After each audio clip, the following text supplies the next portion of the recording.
What's going on, everybody? Welcome to my new video. And don't mind the hair. I'm gonna get a haircut real soon.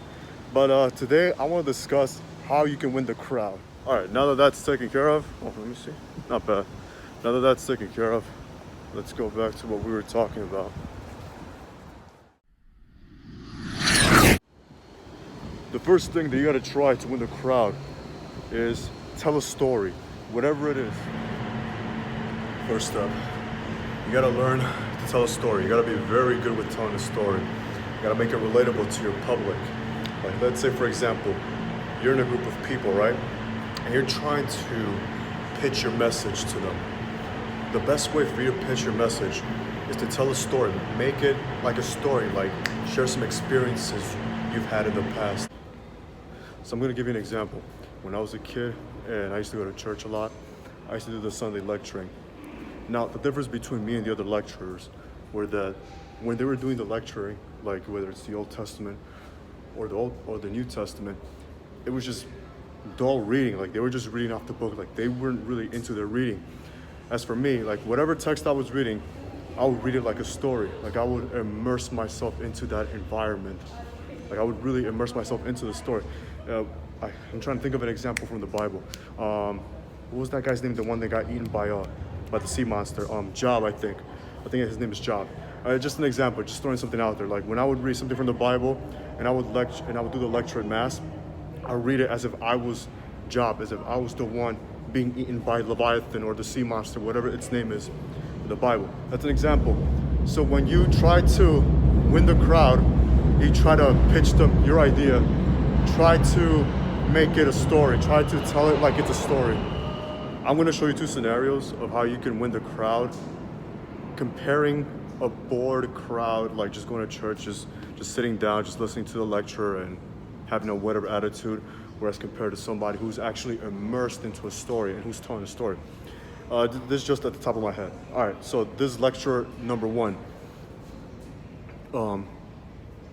So Job tried to escape from God's message and he got eaten by the sea monster. Okay, that doesn't sound too enthusiastic. The reader's just reading off of his ass from the book, right? But here's lecture number two coming in. Job tries to escape God's message, but he gets eaten by the sea monster. So there's a difference. You try to throw in a little enthusiasm right there. That's the difference of how you can captivate a crowd, how you can capture a crowd and win over the crowd and have them pay attention to you.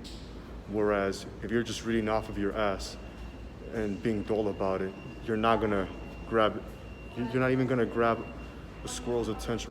So the next time you see a politician speak, really pay close attention when they're giving their own speech, especially the part when they give out a personal anecdote of their life. Pay attention to how they project the words, their tonality, how they put emphasis into their story. Believe it or not, this hamburger, it's no meat. It's all vegetable. It's fake meat.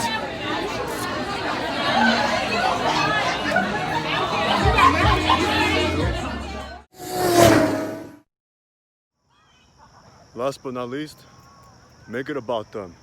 It's never about you. This part is extremely important because you don't want to make it about you. So let's say, for example, either you want to sell something to a crowd or you want to send some kind of message, you want to preach something. In order for you to get your message across, it cannot be about you. It can't be about your needs and your wants. It has to be some kind of desire that the crowd wants, something the crowd lacks, something that you can provide for them, something that's attractive, something that they need, something that you can offer for them. Try to make it about the crowd. Include them in your story. Include the crowd in your pitch. Like, for example, let's say, what am I lacking right now in my life? So basically, let's say, for example, I want to own more properties, or I want to own a couple of real estate properties, whether it's commercial or residential. And let's say you're a salesman, you're offering a real estate course, and you're telling me, hey, look, I'm offering you this course for a fee, but you could learn how to achieve multiple properties in a matter of hours instead of spending months reading books on real estate. Now, I'm offering you a way to expedite the process and for you to learn this. This is very effective because people, they want to minimize as little time as they can learning something or achieving something so they can move on to the next thing. And if you're offering to expedite the process for somebody, whatever their goals or dreams or desires are, then you'll pretty much win them over.